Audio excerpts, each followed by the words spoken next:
Iran गरजा है और अब ईरान ने धमकी दे डाली है। कहा है ट्रंप पहला किलर है और दूसरे नंबर पर नेतन्याहू। मुल्क में अब तक 2500 मौतें हो गई और इन मौतों के पीछे इजराइल और अमेरिका को जिम्मेदार ठहराया गया है।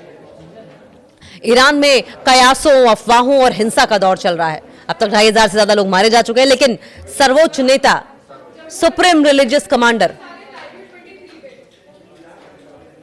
आयतुल्लाह अली खमेनी की सरकार जरा भी नरमी नहीं दिखा रही है और ट्रंप को अभी भी हमले के खिलाफ धमकी दे रही है। इस बीच कई दिनों के बाद आज तेहरान में फोन लाइनें खोली गई हैं। इसके बाद वहां की जमीनी हालत की जानकारी लोगों को मिल पा रही है। ईरान की सड़कों पर हंगामा जारी है। कई शहरों में प्रदर्शनकारियों और पुलिस के बीच में भिड़ंत हो रही है और इस बीच ईरान में चल रहे प्रदर्शनों और टकराव की वजह से मरने वालों की संख्या 2500 को पार कर गई है। कई दिनों के बाद ईरान के लोग दूसरे देशों में अपने रिश्तेदारों को फोन कर पाने में सक्षम हो पा रहे हैं, यानी कि धीरे धीरे हालात थोड़े से सामान्य हो रहे हैं। इसके साथ ही खौफनाक हकीकत सामने आ रही है। ईरान में अब तक मरने वालों की संख्या 2571 हो गई है। अमेरिका की मानवाधिकार संस्था human rights activist news agency की रिपोर्ट के मुताबिक सुबह तक मरने वालों की संख्या कम से कम 2571 हो गई थी। यह आंकड़ा कई दशकों में ईरान में किसी भी दूसरे विरोध प्रदर्शन या शांति में हुई मौतों की संख्या से कहीं ज्यादा है और देश की 1979 की इस्लामिक क्रांति के दौरान फैली अराजकता की याद दिलाता है। ईरान ने कहा है कि पहला हत्यारा ट्रंप है। हालांकि ईरान का प्रशासन किसी भी कीमत पर झुकने को तैयार नहीं दिखता। ईरानी अधिकारियों ने एक बार फिर से अमेरिकी ट्रंप को कार्रवाई न करने की चेतावनी दी है। ईरान की सुप्रीम नेशनल सिक्योरिटी काउंसिल के सेक्रेटरी अली लारिजानी ने अमेरिकी रवैये पर जवाब देते हुए लिखा कि हम ईरान के लोगों के मुख्य हत्यारों के नाम बताते हैं। नंबर 1 पर ट्रंप है, नंबर 2 पर इजरायली प्रधानमंत्री बेंजामिन नेतन्याहू है।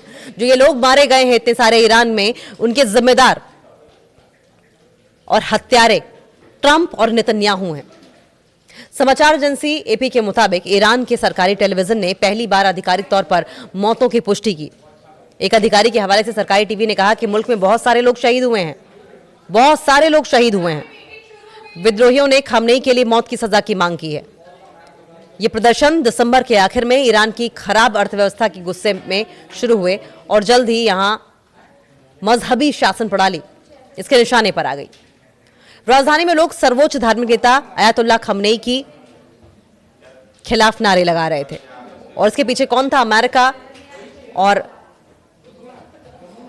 इजराइल।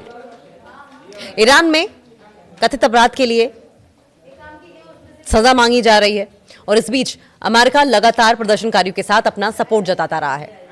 ट्यूसडे को अमेरिकी राष्ट्रपति डोनाल्ड ट्रंप ने अपने ट्रूथ सोशल प्लेटफॉर्म पर लिखा कि ईरानी देशभक्तों, विरोध करते रहो, अपनी संस्थाओं पर कब्जा करो।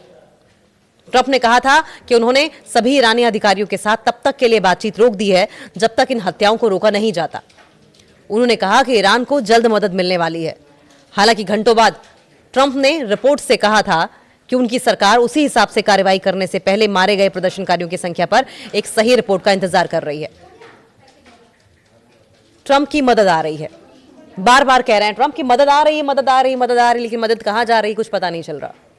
ट्रंप ने ईरानी सुरक्षा बलों के बारे में कहा कि मुझे लगता है कि वे बहुत बुरा बर्ताव कर रहे हैं, लेकिन ये कंफर्म नहीं है। मतलब अमेरिका ये कह रहा है कि ईरान में लोगों को परेशान किया जा रहा है, लेकिन मैं कंफर्म नहीं हूं कि परेशान किया जा रहा है या नहीं किया जा रहा है, ऐसा मुझे लग रहा है। इस बीच ईरानी सत्ता के रुख में कोई नरमी नहीं दिखाई दे रही है।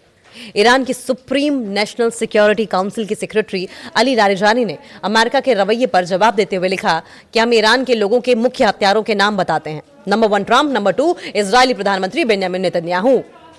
ईरान की सुप्रीम नेशनल सिक्योरिटी काउंसिल देश की सबसे शक्तिशाली और महत्वपूर्ण संस्था है जो राष्ट्रीय सुरक्षा और रक्षा नीतियों का निर्धारण करती है। यह 1989 में संविधान के अनुच्छेद 176 के तहत स्थापित हुई। इसके अध्यक्ष ईरान के राष्ट्रपति होते हैं, लेकिन इसके सभी निर्णय supreme leader Ayatollah Ali Khamenei लेते हैं।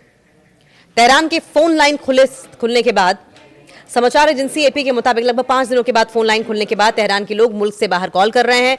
एक ईरानी चश्मदीद ने सेंट्रल तेहरान में भी भारी सुरक्षा, जले हुए सरकारी भवन, टूटे हुए एटीएम और कम राहगीरों के बारे में बताया। इस बीच लोग इस बात को लेकर चिंतित थे कि आगे क्या होगा, जिसमें अमेरिका के हमले की संभावना भी शामिल थी। अपनी सुरक्षा की चिंता के कारण सिर्फ अपना पहला नाम बताने वाले दुकानदार महमूद ने बताया कि मेरे ग्राहक ट्रंप की प्रतिक्रिया के बारे में बात करते हैं और सोचते हैं कि क्या वो इस्लामिक रिपब्लिक के खिलाफ मिलिट्री हमला करने की योजना बना रहे हैं। मुझे नहीं लगता कि ट्रंप या कोई दूसरा विदेशी देश ईरानियों के हित की परवाह करता है।